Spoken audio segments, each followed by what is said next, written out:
السلام علیکم ورحمۃ اللہ۔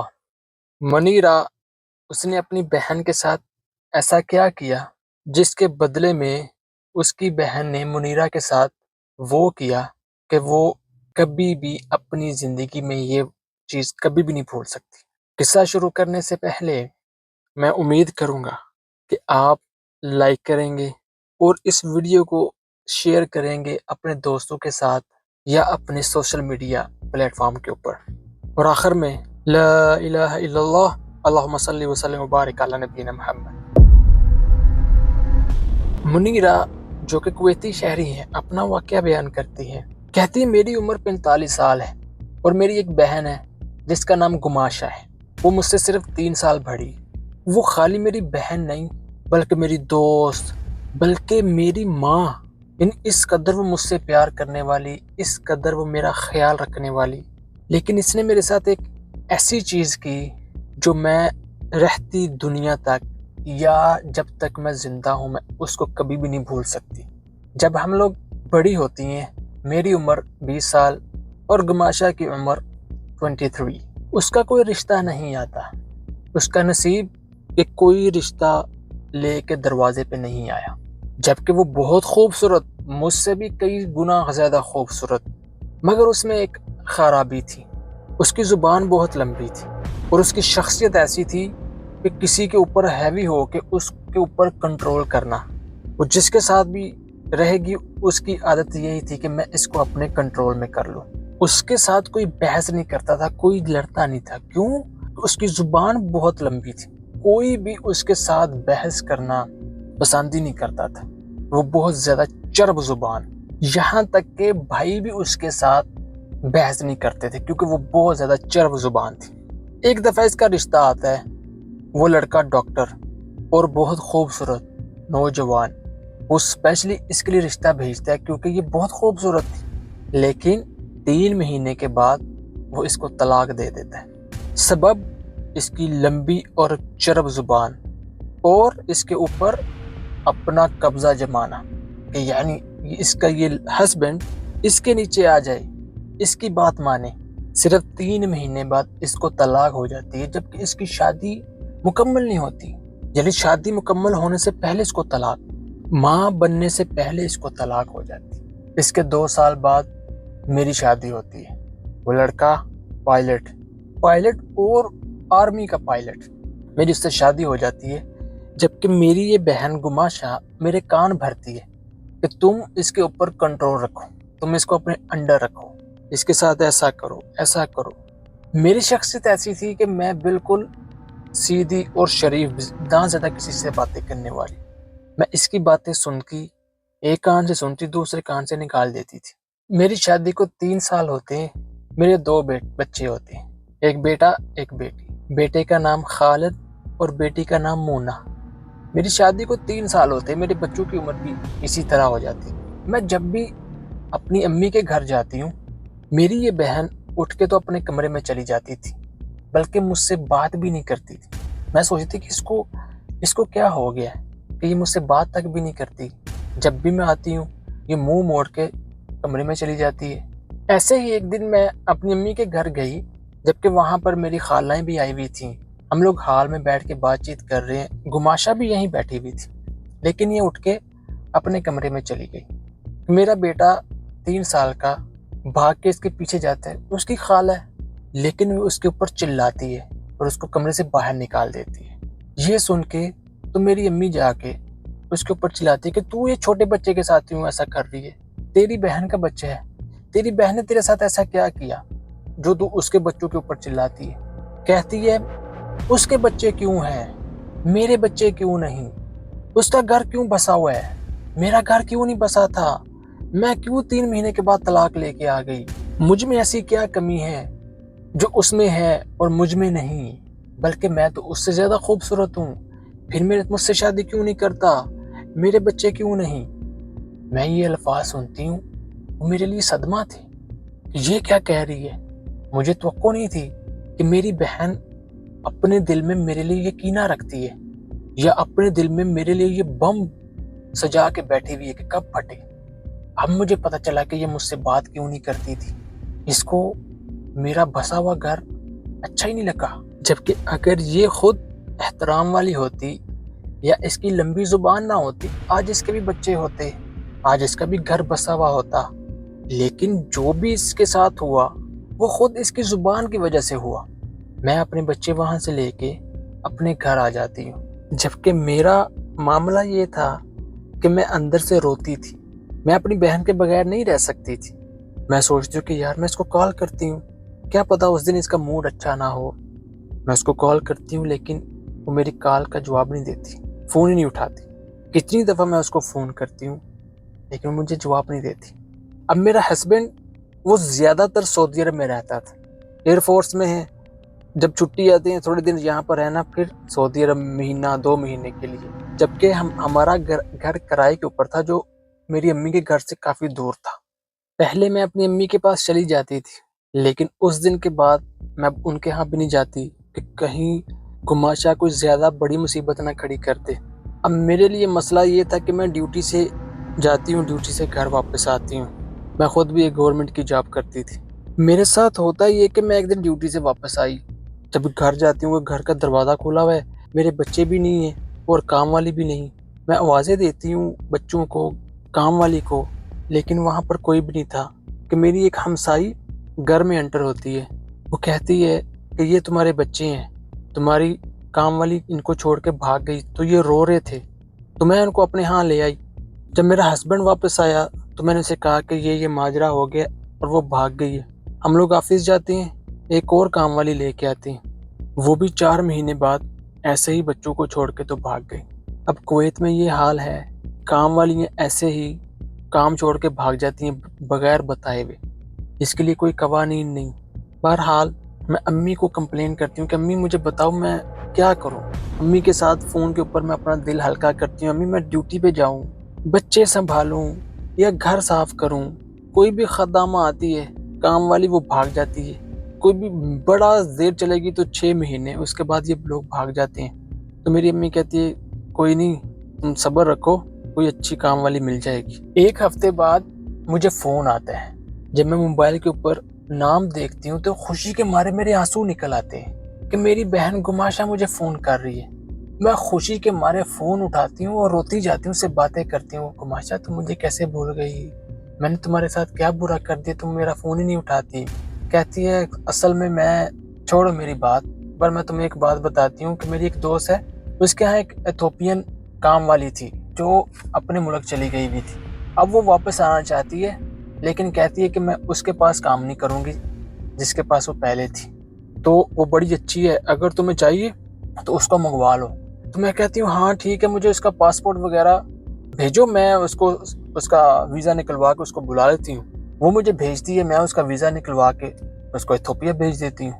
اب وہ خدامہ آ جاتی ہے کام والی، میرا خاوند اس کو ایئرپورٹ پہ لینے کے لیے جاتا ہے، تو جب اس کو گھر لے کے آتا ہے تو مجھے کہتا ہے کہ دیکھو یہ خدامہ مجھے اچھی نہیں لگ رہی، اس کی شکل اچھی نہیں ہے۔ تو میں کہتی ہوں کہ اللہ کے بندے، ہم نے اس کی شکل کو کیا کرنا ہے، بس وہ گھر کا اور بچوں کا دیکھ بھال کر لے، ہمارے لیے یہی کافی ہے۔ وہ کہتا ہے ٹھیک ہے تمہاری مرضی، لیکن مجھے اچھی نہیں لگی۔ واقعی جب میں نے وہ خدامہ دیکھی، واللہ وہ عورت نہیں تھی، وہ لگتا جیسے یہ 2 مرد ہوں، اتنی لمبی ہائٹ اور کالی اور موٹی، اور وہ منہ میں تمتمات کچھ پڑتی ہے۔ میں سمجھتی ہوں کہ یہ شاید نئی آئی ہے اور اپنے ملک کی کوئی یہ زبان بول رہی ہے، گھر کی طرف عجیب نظروں سے دیکھتی ہے، میری طرف عجیب نظروں سے، میرے خامد کی طرف عجیب نظروں سے، اور یہ کچھ منہ میں پڑتی جاتی۔ تو میں اس سے پوچھتی ہوں کہ تمہیں عربی آتی ہے؟ بس سر ہلاتی ہے، کچھ جواب نہیں دیتی، لیکن وہ منہ میں تمتماتی، یعنی کچھ بڑبڑا رہی ہے، پڑھ رہی ہے۔ پھر میں نے تھوڑا اونچا بولا کہ تمہیں عربی آتی ہے؟ کہتی ہے ہاں تھوڑی تھوڑی آتی ہے۔ میں نے کہا چلو ٹھیک ہے، کوئی مسئلہ نہیں، بس کام تم اچھا کرو، اللہ خیر کرے گا۔ میں اس کو اس کا کمرہ دکھاتی ہوں کہ یہ تمہارا کمرہ ہے، یہ تمہارا واش روم ہے، دیکھو یہ ہمارے کمرے ہیں، یہ کچن ہے، یعنی جو پورے گھر کا احوال ہے میں اس کو بتاتی ہوں تاکہ آگے سے یہ کام کرے۔ لیکن اس میں ایک بڑی عجیب چیز تھی، ایک تو وہ میری طرف دیکھتی بڑی عجیب ہے، دوسرا وہ منہ میں کچھ پڑھتی جاتی ہے۔ مجھے ایک دفعہ ایسا لگا کہ شاید میں اس کو کافی پرانی جانتی ہوں، کیونکہ اس سے بات چیت کر کے پتہ چلا کہ وہ کویت میں کام کر چکی ہے۔ لیکن میرے اندر پتہ نہیں کیوں ایسا کہ جیسے اس کو میں جانتی ہوں، بلکہ میرے سینے کے اوپر بوجھ بوجھ سا ہونا شروع ہو گیا. پتہ نہیں کس چیز کا، شاید تھکن کا ہو. بہرحال میرے سینے پہ بوجھ تھا. ابھی اس کو میرے پاس آئے ہوئے 2 دن ہوئے کہ میری بہن گماشا آ جاتی ہے. میں بڑی خوش ہوتی ہوں، گماشا میرے گھر میں آ گئی. مجھے شرمندگی بھی ہے کہ یہ میری بڑی بہن ہے، اس کو نہیں آنا چاہیے تھا، مجھے جانا چاہیے تھا. لیکن وہ آ جاتی ہے اور باتیں کرتی ہے. ہاں کام والی اچھی ہے. میں نے بولا ہاں اچھی ہے، میرا بڑا کام جو ہے نا، بوجھ میرے اوپر تھا وہ ہلکا ہو گیا. تمہارا بڑا شکریہ، تم نے مجھے خدامہ لا دی. کہتی ہے کوئی مسئلہ نہیں. اتنی دیر میں وہ خدامہ کام والی اندر آتی، تو گماشا اس کے ساتھ بات چیت کر کے اس کو 700 کویتی دینار دیتی. تو میں بڑی حیران ہو گئی، یہ اس کو اتنے پیسے کیوں دے رہی ہے؟ یہ تو پیسے اس کی سیلری سے بھی زیادہ ہیں، اور ویسے بھی اس کو آئے ہوئے 2 دن ہوئے ہیں، تو گماشا اس کو اتنے پیسے کیوں دے رہی؟ وہ پیسے لے کے تو چلی گئی. جب وہ گئی میں نے کہا گماشا تم نے اس کو اتنے زیادہ پیسے کیوں دیے؟ وہ 2 دن ہوئے اس کو آئے ہوئے، تم نے اس کو اس کی سیلری سے زیادہ پیسے دے دیے.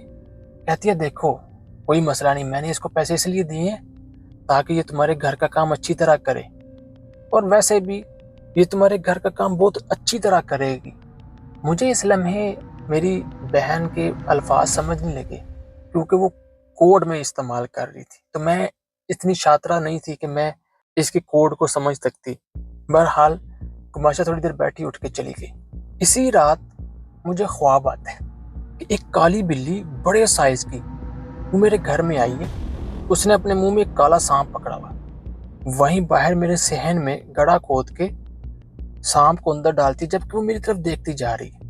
سانپ کو اندر رکھ کے اوپر مٹی ڈال دیتی. خوف سے میری آنکھ کھل جاتی ہے. پورے جسم میں میرے پسینے، ایسے جیسے گرمی ہو یا اے سی کام نہ کر رہا ہو، جبکہ اے سی بھی چل رہا تھا اور گرمی بھی نہیں تھی. میں اٹھ کے بیٹھ جاتی ہوں اور نہاتی ہوں کہ چلو میں تھوڑا سا نہا لوں تاکہ یہ جو پسینہ آیا ہوا ہے یہ خشک ہو جائے اور جو مجھے گرمی لگ رہی ہے وہ بھی دور ہو جائے. میں نے ایک چھوٹی گڑیا ٹائپ کا کھلونا ہوتا ہے جس سے آپ لوگ گھروں میں دیواروں کے اوپر لگاتے ہیں، جب کوئی اس سے آگے سے گزرتا ہے تو وہ آواز کرتا ہے الارم ٹائپ کی. تو میں نے اپنے بچوں کے کمرے میں یہ لگایا ہوا تھا تاکہ اگر یہ باہر نکلے تو مجھے پتہ چل سکے. مجھے اس کی آواز آتی ہے تو مجھے لگا کہ شاید میرا بیٹا خالد وہ اٹھ کے واش روم گیا ہو. تو میں اٹھ کے تو باہر سے ہال میں دیکھتی ہوں، لائٹ بند ہے ہال میں، ان کے کمرے کی لائٹ جل رہی ہے اور دروازہ بھی کھلا ہوا ہے. تو میں سوچ رہی ہوں کہ دروازہ تو میں نے بند کیا تھا، لائٹ بھی بند کی تھی، بلکہ ہلکی سی لائٹ میں رکھتی ہوں، تو یہ لائٹ کس نے جلائی؟ میں آہستہ آہستہ قدموں سے دروازے کے پاس جاتی ہوں کہ مجھے اندر سے تمتمات یعنی بڑبڑانے کی آواز آتی ہے. وہ خدامہ کی آواز آ رہی تھی، کام والی کی، وہ کچھ پڑھ رہی ہے. تو جب میں سامنے جا کے دیکھتی ہوں، اس نے میری 2 سال کی بیٹی کو اپنی گود میں اٹھایا ہوا ہے اور اس کے کان میں کچھ پڑھ رہی ہے. تو میں بنا کچھ سوچے بولتی ہوں یہ تم کیا کر رہی ہو؟ تو وہ یکدم ادھر ادھر دیکھ کے تو میری طرف دیکھتی ہے، کہتی ہے وہ یہ رو رہی تھی تو میں اس کو چپ کرا رہی ہوں اور اس کو لوری دے رہی ہوں. میں اس کے کان میں اپنے ملک کا گانا لوری دے رہی ہوں. تو میں حیران ہوئی کہ میں اپنی بیٹی کی آواز کے اوپر تو نہیں اٹھی کہ وہ رو رہی تھی، جبکہ میں تو اس کھلونے کی آواز سے اٹھی ہوں جو میں نے دیوار پہ لگائی ہوئی ہے کہ اس کے کوئی چلنے کی آواز آئے. تو میں کہتی ہوں خلاص ٹھیک ہے، تم جاؤ اپنے کمرے میں جا کے سو جاؤ. بیٹی کو میں اٹھا لیتی ہوں. میں دیکھتی ہوں کہ بیٹی واقعی میری بڑی گہری نیند سوئی ہوئی ہے. تو میں اس کو واپس اس کے بستر پہ لٹا دیتی ہوں. میرا دل کرتا ہے کہ میں یہیں سو جاؤں، لیکن پھر پتہ نہیں مجھے کیوں ایسا لگتا ہے کہ میں اپنے کمرے میں جاؤں. میں ان کا دروازہ بند کر کے اپنے کمرے میں چلی جاتی ہوں، جا کے اپنے بیڈ پہ لیٹ جاتی ہوں. پوری رات مجھے اس کام والے کی بڑبڑانے کی آواز آتی رہتی ہے، جیسے وہ باہر کھڑی ہے اور کچھ پڑھ رہی ہے. اور اس سے بھی حیرانگی کی بات یہ تھی جب وہ میری بیٹی کو چھوڑ کے تو اپنے کمرے میں جا رہی تو میں دیکھ رہی ہوں کہ جیسے یہ چل نہیں رہی، جیسے یہ ہوا میں اڑ رہی ہے، کیونکہ اس کی ٹانگیں نہیں کام کر رہی تھی. جب بندہ چلتا ہے تو ٹانگ قدم بہ قدم چلتا ہے، لیکن وہ ایسا نہیں تھی. بہرحال پوری رات مجھے اس کے کچھ پڑھنے کی آوازیں آتی رہتی ہے. تو میں نے سمجھا کہ شاید اب میں نے وہ جو اس لمحے سنا تھا وہ ابھی تک میرے کانوں میں گونج رہا ہے. جب میں آنکھیں کھول کے دیکھتی ہوں وہاں کچھ نہیں ہوتا. آنکھیں بند کر کے تھوڑی دیر لیٹتی ہوں تو پھر مجھے بڑبڑانے کی آواز آتی. میرا ہسبینڈ بھی گھر میں نہیں تھا، تو یہ پھر کون بولتا ہے؟ مجھے نہیں پتا تھا کہ یہ کام والی انسان نہیں بلکہ شیطان ہے انسانوں میں۔ 1 مہینہ اس کو میرے ساتھ کام کرتے ہو جاتے، اس 1 مہینے میں اس کو چھوڑ نہیں سکتی، بلکہ کبھی بھی میں کہیں بھی جاتی ہوں تو اس سے اجازت لے کے جاتی ہوں کہ میں وہاں چلی جاؤں یا نہ جاؤں۔ اس 1 مہینے میں اپنی امی کے گھر بھی نہیں جاتی کہ میری امی جو کہ 1 مہینہ نہ جانے کی وجہ سے میرے گھر میں آ جاتی، میں بڑی خوش ہوتی ہوں میری امی میرے گھر میں آ گئی۔ اب میری امی حافظہ قرآن تھی، یعنی قرآن کی حافظہ تھی، اور میرے گھر میں ایک عجیب چیز ہے کہ میں نماز نہیں پڑھتی، میں نماز چھوڑ چکی ہوں، بلکہ جو میرے گھر میں قرآن تھا وہ بھی کہیں غائب ہو گیا، مجھے نہیں ملتا۔ میری امی میرے گھر میں آتی ہے اور مجھ سے پوچھتے ہے کہ تو آتی نہیں، میں کہتے امی وہ اصل میں مصروفیات کی وجہ سے مجھ سے نہیں آیا جاتا یا کچھ بھی۔ تو کام والی امی کے لیے پانی اور چائے لے کے آتی، ٹرے لے کے وہ کمرے میں داخل ہوئی ہے تو میری امی کی طرف دیکھ کے تو اس نے چیخ ماری اور اپنے ہاتھ سے پلیٹ گرا کے تو اپنے کمرے کی طرف بھاگ گئی۔ تو میری امی کہتی ہے اس کو کیا ہوا، یہ کیوں بھاگی ہے؟ بجائے میں اس کو دیکھتی میں اپنی امی سے لڑتی ہوں اور اپنی امی کو ہاتھ سے پکڑ کے وہ گھر سے باہر نکال دیتی ہوں کہ تو یہاں سے نکل، تو نے میری کام والی کو کیا کر دیا۔ جبکہ یہ جو میں نے کیا مجھے نہیں سمجھ میں نے یہ کیسا کر دیا، مجھے نہیں سمجھ میں نے اپنی ماں کو گھر سے کیوں نکالا، میں نے اپنی ماں کو یہ الفاظ کیوں کہے، میں نہیں کہنا چاہتی تھی لیکن میں نے کہے، اور میں سوچتی ہوں کہ میں نے کہہ کیسے دیے، میں یہ نہیں کہنا چاہتی تھی جو میرے منہ سے نکلے۔ میری امی میرے اس عمل سے بڑی حیران تھی کہ میں اس کے ساتھ یہ کیا کر دیا۔ اس وقت مجھے یہ بالکل بھی احساس نہیں تھا میں اس کے ساتھ کیا کر رہا ہوں، لیکن بعد میں جب وہ چلی گئی تب مجھے یہ سارے خیالات آئے کہ میں نے اپنی ماں کے ساتھ ایسا کیوں کیا، اور زندگی میں پہلی دفعہ میں نے اپنی اماں کے ساتھ اس طرح بدتمیزی کی، اور بدتمیزی تو ایک چھوٹی چیز ہوتی ہے، بلکہ میں ان کو ان کے برقعے سے پکڑ کے گھر سے باہر نکال دیتی ہوں۔ میں کوشش کرتی ہوں کہ میں اپنی امی کے پاس جاؤں، اس کو مناؤں کہ میں نے ایسا نہیں کرنا چاہتی جو مجھ سے ہو گیا، لیکن میں گھر سے نہیں نکل سکتی، میرا ایسے جیسے جسم میں طاقت نہیں رہی کہ میں گھر سے باہر نکل جاؤں، بلکہ ایسا تھا جیسے مجھے کسی نے گھر میں باندھ دیے۔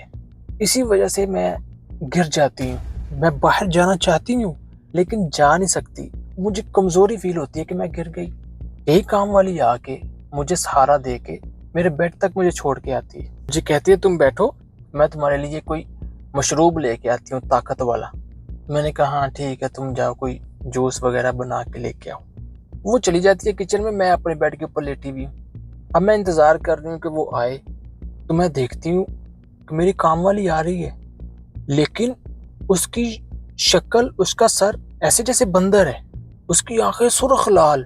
چیخنا چاہتی ہوں، چلانا چاہتی ہوں، مگر میں چلا نہیں پاتی۔ وہ زبردستی آتی ہے، مجھے اٹھاتی ہے، بولتی ہے یہ پیو۔ میں وہ گلاس کے اندر دیکھتی ہوں کہ ایک لال مشروب ہے، اس سے گندی سمیل آ رہی تھی ایسے جیسے سڑا ہوا گوشت ہو، اور اس کے پیچھے 3 بندے کھڑے، مرد۔ میں چیخنا چاہتی ہوں، میں چیخ نہیں پا رہی، ایسے جیسے مجھے کسی نے باندھ دیا ہے۔ زبردستی وہ شخص جو مرد تھے وہ مجھے پکڑتے ہیں، اور یہ کام والی میرے منہ میں وہ جوس ڈالتی ہے جس سے گندی سمیل آ رہی تھی۔ وہ زبردستی مجھے وہ مشروب پلا دیتی ہے۔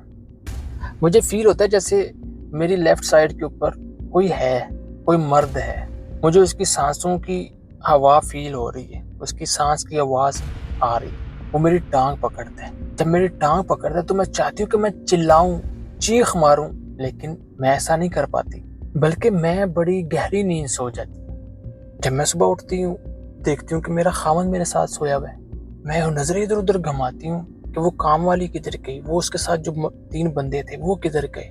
پھر مجھے لگا شاید میں نے خواب دیکھا ہے، لیکن مجھے خود سے سمیل آ رہی تھی، جو رات کو انہوں نے مجھے کچھ پلایا تھا جو بدبو اس میں سے تھی، مجھے خود سے وہ بدبو آ رہی۔ تو میں اٹھ کے واش روم میں جاتی ہوں، جا کے میں نہا لوں۔ میں واش روم میں جاتی ہوں، میں دیکھتی ہوں کہ کام والی وہاں پر کھڑی ہے، تو میں اپنی آنکھیں بند کر کے کھولتی ہوں، آنکھیں جھپکتی ہوں کہ مجھے لگا کہ شاید میرا وہم ہے یا میں نے خواب دیکھا کہ ابھی یہاں پر وہ کھڑی تھی۔ تو میں واش روم جاتی ہوں، پانی کھول کے نہانا شروع کر دیتی ہوں، بلکہ شاور کے نیچے ہی بیٹھ جاتی ہوں۔ کافی دیر میں بیٹھی رہتی ہوں، دیکھتی ہوں کہ واش روم کے اندر کافی زیادہ دھواں ہو گیا، بخار، بھاپ بن گئی. یہ کس وجہ سے بنی کہ گرم پانی ہے، جبکہ مجھے فیل ہو رہا ہے کہ میں نے جو شاور کھولا ہوا ہے اس سے ٹھنڈا پانی آ رہا ہے.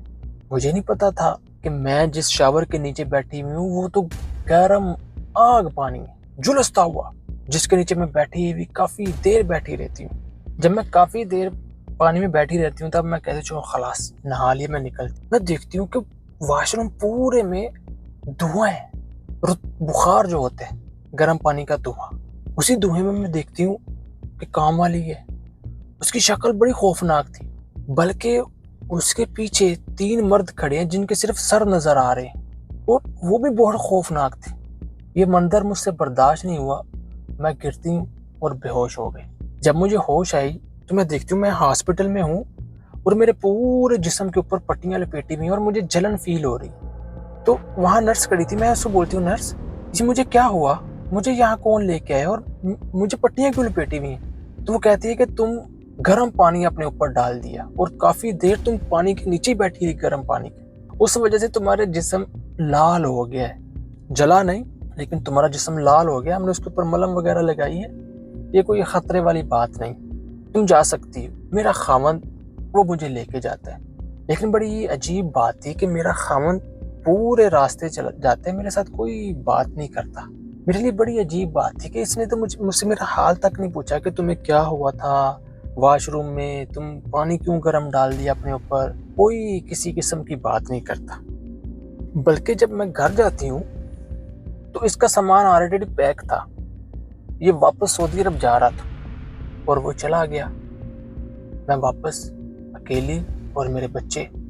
میری بیٹی وہ مجھے دیکھتی ہے اور چلانا شروع کر دیتی ہے، رونا شروع کر دیتی ہے، میرے پاس نہیں آتی بلکہ وہ کام والی کے پاس جاتی ہے، وہ کام والی کو پسند کرتی ہے، میرے پاس نہیں آتی. 2 سال کی میری بیٹی، میں وہ جو اس کو ہر چیز دیتی ہوں، ہر چیز کھانے کے لیے پینے کے لیے، لیکن مجھے نہیں سمجھ آتی میری بیٹی مجھے دیکھ کے رونا کیوں شروع کر دیتی ہے جبکہ کام والی کے پاس جا کے بڑا خوش ہو جاتی ہے. میرے حالات بہت دگرگوں تھے، مجھے سمجھ نہیں آتی. کام والی مجھ سے جتنے پیسے مانگتی ہے، جو مانگتی ہے میں دے دیتی ہوں.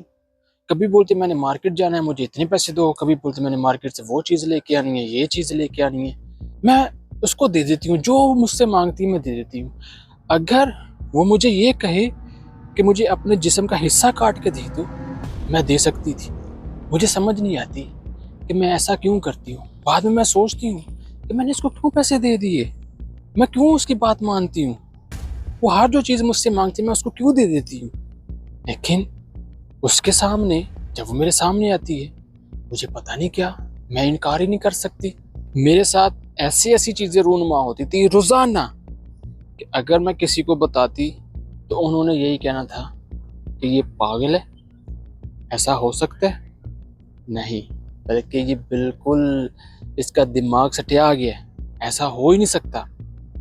میرا خاوند جو کہ سعودی عرب گیا ہوا تھا 2 مہینے وہاں پر رہتے اور امی کو میں نے اپنے ہاتھوں سے گھر سے باہر نکالا تھا. میں بڑی افسردہ تھی، بہت زیادہ افسردہ، اپنے خاوند سے، اپنی امی سے میں نے جو کیا. اور پھر ایک رات میں لیٹی بھی تھی کہ مجھے بڑبڑانے کی آواز آتی، تمتمات. میرا دل کرتا ہے اس لمحے کہ میں اچھے کپڑے پہنوں اور میں اسی ٹائم اٹھتی ہوں، نہا کے بڑے اچھے کپڑے پہنتی ہوں، بڑے خوبصورت، اور شیشے کے سامنے کھڑی ہو کے اپنے آپ کو تیار کرتی ہوں. مجھے نہیں پتا یہ میں کیوں کر رہی ہوں، لیکن میرا دل کر رہا تھا میں یہ کروں. اور اسی دوران مجھے فیل ہوتا تھا جیسے کمرے میں میرے ساتھ کوئی ہے. میں دائیں بائیں ادھر ادھر دیکھتی ہوں لیکن وہاں کوئی نہیں تھا، لیکن مجھے فیل ہوتا ہے کہ یہاں پر کوئی ہے میرے ساتھ. میں سو جاتی ہوں، مجھے خواب آتا ہے ایک بہت لمبے قد کا شخص ہے اور پورا اس نے سونا پہنا ہوا، ایون اس کا تاج بھی سونے کا ہے. مجھے کہتا ہے میں تم سے پیار کرتا ہوں، جبکہ تمہاری بیٹی ایک اور بادشاہ ہے، وہ تمہاری بیٹی سے پیار کرتا ہے. اس دوران مجھے میری بیٹی کے رونے کی آواز آتی ہے. میں اٹھتی ہوں، اٹھنا چاہتی ہوں لیکن مجھ سے اٹھا نہیں جاتا. میں بڑی کوشش کرتی ہوں لیکن مجھ سے اٹھا نہیں جاتا۔ پھر ایک دن ایسی ایک رات آئی کہ میں سو رہی تھی، میں اپنی بیٹی کے رونے کی آواز سنتی ہوں، میں اٹھنا چاہتی ہوں لیکن مجھ سے اٹھا نہیں جاتا۔ پھر بھی میں بڑی زور کوشش لگا کے تو میں اٹھتی ہوں۔ میری بیٹی کی وہ رونے کی آواز عام رہی تھی، چلا چلا کے رو رہی تھی، اور میں جتنا چاہتی ہوں کہ میں جلدی چلوں مجھ سے جلدی نہیں چلا جاتا۔ بڑی کاہل تھکن بھاری قدموں سے میں آہستہ آہستہ بیٹی کے کمرے میں جاتی ہوں۔ کمرے میں گھپ اندھیرا ہے اور ایک لائٹ ہے، ایسے لگ رہا تھا جیسے کمرے میں آگ لگ گئی ہے۔ تو جو میں نے منظر دیکھا، وہ منظر دیکھ کے مجھ سے برداشت نہیں ہوا، میں بے ہوش ہو کے گر گئی۔ میں دیکھتی ہوں کہ میری بیٹی کو زمین پہ لٹایا ہوا ہے، کام والی اس کی ٹانگوں کو پکڑ کے بیٹھی ہوئی ہے، اس کے ساتھ 3 مرد ہیں۔ میری بیٹی پورے کپڑے اتارے ہوئے ہیں، 2 سال کی میری بیٹی، ٹانگیں کھول کے تو اس کا خون نکال رہے تھے ایک مخصوص جگہ سے۔ تو میں دیکھ اسے کہتی ہوں یہ کیا کر رہی ہو؟ ان میں سے ایک مرد، وہ بڑا خوفناک تھا، وہ میری طرف بھاگتا ہے۔ جب یہ میں نے منظر دیکھا تو میں بے ہوش ہو کے گر گئی۔ اگلے دن صبح میری ہمسائی آ کے مجھے اٹھاتی ہے، میں اٹھتی ہوں تو دیکھتی ہوں کہ میرا بیٹا رو رہا ہے، میری ہمسائی نے اس کو پکڑا ہوا ہے۔ کیا ہوا؟ میری بیٹی کدھر ہے؟ بیٹی دیکھا وہ خون میں لت پت ادھر پڑی ہوئی ہے۔ اسی ٹائم ایمبولنس کو بلاتے ہیں، مجھے اور میری بیٹی کو لے کے ہاسپٹل چلے جاتے ہیں۔ میرے بھائی ادھر آ جاتے ہیں، میری ماں آ جاتی ہے، میرا خامد بھی ادھر آ جاتا ہے۔ جب مجھے ہوش آتی ہے تو میں روتی ہوں، میری بیٹی کو کیا ہوا؟ میری بیٹی کو کیا ہوا؟ وہ ابھی تک رو رہی ہے، لیکن وہ کہتے ہیں اس کی سرجری کرنا پڑے گی، اس کو یہیں رکھنا پڑے گا۔ جبکہ میرے بھائی مجھ سے پوچھتے ہیں تو میں ان کو بتاتی ہوں جو کچھ مجھ سے بتایا جاتا ہے۔ میں بہت کچھ بتانا چاہتی ہوں لیکن مجھ سے بولا نہیں جاتا۔ میرے بھائی گھر جاتے ہیں، جا کے تو کام والی کو تلاش کرتے ہیں، کام والی نہیں ملتی، اس کے کمرے میں جاتے ہیں اور عجیب عجیب چیزیں وہاں سے جمع کرتے ہیں۔ پھر ہاسپٹل آ کے تو کہتے ہیں کہ چلو تمہیں شیخ کے پاس لے کے جائیں گے۔ میرے خاوند کو کہتے ہیں اس کو شیخ کے پاس لے کے جانا پڑے گا۔ وہ کہتے ہیں ٹھیک ہے لے جاتے ہیں، مجھے اسی ٹائم شیخ کے پاس لے کے جاتے ہیں۔ شیخ قرآن پڑھنا شروع کرتے ہیں، چلاتی ہوں، چیختی ہوں۔ پھر شیخ کہتا ہے گھر چلو، مجھے لے کے گھر میں آ جاتے ہیں اور آ کے پڑھائی شروع کرتے ہیں۔ دیکھتے ہیں عجیب عجیب چیزیں، وہ جو قرآن جو میرے گھر میں تھا جو گم گیا تھا وہ واش روم میں گندگی نجاست میں پڑا ہوا ملتا ہے، اور بہت چیزیں، میری تصویر، میری بچوں کی تصویریں، میرے خامند کی تصویریں، ان کے اوپر کیا کیا لکھا ہوا ہے، کچھ سوئیاں چبوئی ہوئی ہیں، کیل ٹھوکے ہوئے ہیں۔ شیخ آہستہ آہستہ سارا کچھ کھول دیتے۔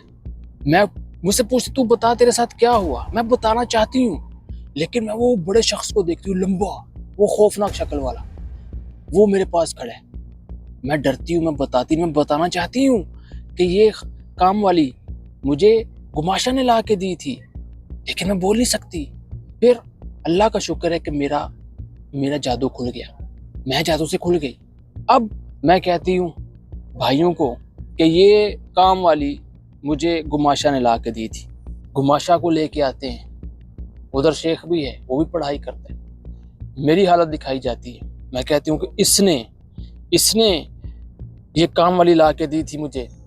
تو بھائی اس سے پوچھتے ہیں، اور اس قدر حیرانگی کی بات کہ گماشا روتی ہے، چلاتی ہے، ماتم کرتی ہے، کہتی ہے میں نے ٹھیک ہے اس کو لے کے آئی تھی لیکن میرا مقصد یہ نہیں تھا کہ یہ کچھ ہو جائے، میرا مقصد صرف یہ تھا کہ اس کے اور اس کے خاوند میں تفرقہ آ جائے اور اس کا خاوند اس کو چھوڑ دے۔ میرا قطعاً یہ ارادہ نہیں تھا کہ اس کے ساتھ یہاں تک معاملات ہو جائیں۔ میرے بھائی گماشا سے میرا حق تو لے دیتے ہیں لیکن میری بیٹی کا حق کون دے گا؟ میری بیٹی ڈاکٹروں نے کہا کہ یہ کبھی ماں نہیں بن سکے گی، اور سب سے عجیب چیز، میرے اندر سے اور میری بیٹی کے اندر سے کالا خون نکالا۔ مجھے نہیں پتا وہ کیسے نکالا۔ اس کے بعد ہم لوگ بالکل ٹھیک ہو گئے، لیکن میری بیٹی کا کیا قصور تھا؟ 2 سال کی بیٹی کا، وہ بچپن سے ہی اس کی بربادی کر دی گئی تاکہ یہ کبھی بڑی ہو کے اس کی شادی نہ ہو سکے، کیونکہ وہ شادی کے قابل ہی نہیں رہی۔ اور بھی بہت چیزیں میں نہیں بول سکتی اپنی بیٹی کے متعلق، لیکن میری بہن نے، سگی بہن، بڑی بہن نے، جس کو میں ماں کا درجہ دیتی، اس نے میرے ساتھ یہ کیا۔ میں اس کو کبھی بھی معاف نہیں کروں گی۔ میں اپنا حق اللہ سے لوں گی، اللہ کو کہوں گی کہ مجھے میرا حق اس سے لے کے دے اور میری بیٹی کا حق اس سے لے کے دے۔ یہ ملعون ہے، اس نے ایسا تو میرے ساتھ کوئی دشمن بھی نہ کرتا جو میری سگی بہن نے میرے ساتھ کیا۔ وللہ الحمد، وہ جادو کھلنے کے بعد میں بالکل نارمل ہوگی، میرا خامد بھی اور میری فیملی بھی۔ اور کویتی حکومت کا شکریہ، وزارت داخلہ کا، انہوں نے ہماری بات سنی اور اس جادوگرنی کو پکڑا، اور جو یہاں پر سزا ہے اس کو وہ دے دی گئی، یعنی سر قلم کر دیا گیا۔ یہ میرا واقعہ تھا جو میں کبھی بھی نہیں بھول سکتی۔ دوستو، یہ واقعہ جب میں نے سنا تو میرے اندر میرا خون کھول رہا تھا کہ مجھے یہ گماشہ ملے، میں اس کے ٹکڑے ٹکڑے کر دوں۔ واللہ یہ گماشہ اگر سعودی عرب میں ہوتی، اس افریقن ملعونہ کا تو گردن اتار دی، اس کی بھی گردن اتر جانی تھی سعودی عرب میں۔ اب مجھے نہیں پتا کویت کا قانون کیا ہے کیا نہیں، لیکن سعودی عرب میں اس کی بچت نہیں ہے، ثابت ہو گیا تو گردن ہے۔ یہ حسد، جادو کو یہ قسم کا نہیں ہے۔ جادو جب بھی شروع ہوتا ہے حسد سے ہی ہوتا ہے کہ میرے پاس یہ آ جائے، اس کے پاس یہ کیوں ہے، اس کے پاس کیوں نہیں۔ جادو کی بڑی قسمیں ہیں۔ جادو میاں بیوی میں تفرقہ ڈالنا، قتل کروانا، اور جادو کی بڑی ہی خوفناک قسمیں ہیں، اور جادو ہوتا ہے۔ جادو سے بچنے کے لیے ہمیں کسی کے پاس جانے کی کوئی ضرورت نہیں۔ ہم نے جس کا کلمہ پڑھا ہوا ہے محمد رسول اللہ صلی اللہ علیہ وسلم، ان کی احادیث اور ان کے اوپر جو نازل ہوئی کتاب تھی وہ ہمارے ہر مسلمان کے گھر میں موجود ہے۔ ابھی تو آپ کے پاس موبائلز ہیں، جدید دور ہے، ابھی آپ اپنے موبائل میں اسلام 360 اسلام 360 ایپ ہے، ایک اپلیکیشن دونوں موبائلز میں، اینڈرائیڈ میں بھی ہے، ایپل میں بھی ہے، وہ ڈاؤن لوڈ کرے۔ اس میں قرآن بھی ہے، اس میں احادیث بھی ہیں، اس میں دعائیں بھی ہیں، ہر چیز اس میں موجود ہے، وہاں سے پڑھیں۔ اذکار لازمی کریے۔ اذکار ہمیں ان چیزوں سے بچا دیتے ہیں، ان بلاؤں سے جس کا ہم لوگ دیکھ سکتے ہیں نہ سوچ ہی سکتے ہیں کہ کن کن بلاؤں سے اللہ ہمیں ان اذکار کی وجہ سے بچا لیتے ہیں۔ میرا ایک تجربہ ہے کہ کسی دنیا کے انسان کے اوپر قرآن پڑھو اس کو کچھ نہیں ہوگا، جبکہ جن کے اوپر قرآن پڑھو جن کو آگ لگتی ہے۔ تو میں نے اس چیز کے اوپر بڑا غور کیا کہ یہ کیا معاملات ہیں۔ تب مجھے سمجھ لگی کہ جب یہ جو جادو ہوتا ہے یہ کیا چیز ہے؟ کلمات ہیں، کچھ حروف ہیں عربی کے اور دوسری زبانوں کے، وہ یہ پڑھتے ہیں اور جنات اب اس سے طاقت حاصل کرتے ہیں، اور قرآن بھی جب پڑھا جائے تو ان کو اس سے آگ لگتی ہے، یعنی ان کی کوئی پاور جو ہے وہ اس سے جڑی ہوئی ہے پڑھائی سے، اور جس سے یہ جلتے ہیں وہ قرآن ہے۔ اور مجھے ایک حیرانگی آتی ہے کہ آپ نے جو میرے یہ قصے سنے یہ حقیقت ہے، واقعہ ہوئے ہوئے، یعنی واقعہ میں نے آپ کو اس دن بتایا تھا عربی میں کس کو کہتے ہیں، جو ہوتا ہے، قصہ ہوتا ہے کہ کہانی آپ نے سنی، واقعہ وہ ہے جو ہوا۔ تو آپ نے سنا کہ 10 دن پڑھتا ہے شیخ، 15 دن پڑھتا ہے، کوئی 6 مہینے پڑھ رہے ہیں قرآن، تب جا کے جنات سے خلاصی ہوتی ہے۔ جبکہ آپ پاکستان انڈیا میں دیکھیں وہ پھونک مارتے ہیں وہ جن نکل جاتا ہے۔ ابے بھائی کون سی تیرے اندر پاور ہے جو قرآن سے زیادہ ہے؟ یہ سب لوگ ملعون ہیں، یہ سب ملعون لوگ ہیں۔ اور آج کا انسان ویسے بھی شارٹ کٹ ڈھونڈتا ہے کہ بھائی قرآن پڑھنے سے پتہ نہیں کتنا ٹائم لگے گا، میں کوئی تعویذ پہن لوں۔ قال رسول اللہ صلی اللہ علیہ وسلم من علق تمیمۃ فقد اشرک۔ اللہ کے نبی علیہ الصلوۃ والسلام نے فرمایا کہ جس نے تعویذ لٹکایا اس نے شرک کیا، اور اللہ کے نبی علیہ الصلوۃ والسلام کا فرمان ہے جو تعویذ پہننے کی حالت میں مر گیا وہ سیدھا آگ میں ہے، اور یہ جھوٹ ہے۔ جو لوگ بولتے ہیں کہ تعویذ ہم نے قرآن سے لکھ کے ڈالا، میں آپ کو چیلنج کرتا ہوں، کوئی بھی تعویذ لے کے کھول لیں، لیکن عام بندہ کبھی بھی تعویذ نہ کھولے۔ میں یہ بھی آپ کو کہہ رہا ہوں، تعویذ کبھی بھی عام بندہ نہیں کھولیے۔ تعویذ کھولنے کے لیے بھی رقیہ ضروری ہے، رقیہ۔ قرآن میں جو آیات ہیں، جس کو بھی آپ دیکھیں گے علماء جو شیخ یہ اسپیشل ہیں اس جادو کے علاج کے، وہ جب تعویذ کھولتے ہیں تو وہ پڑھائی کر رہے ہوتے ہیں، ٹھیک ہے؟ تو اب تعویذ کھولیے، اس کے اوپر قرآن لکھا ہوا ہوگا، میرے منہ کے اوپر آ کے جوتا ماریے گا، میری گردن اتار دیے گا۔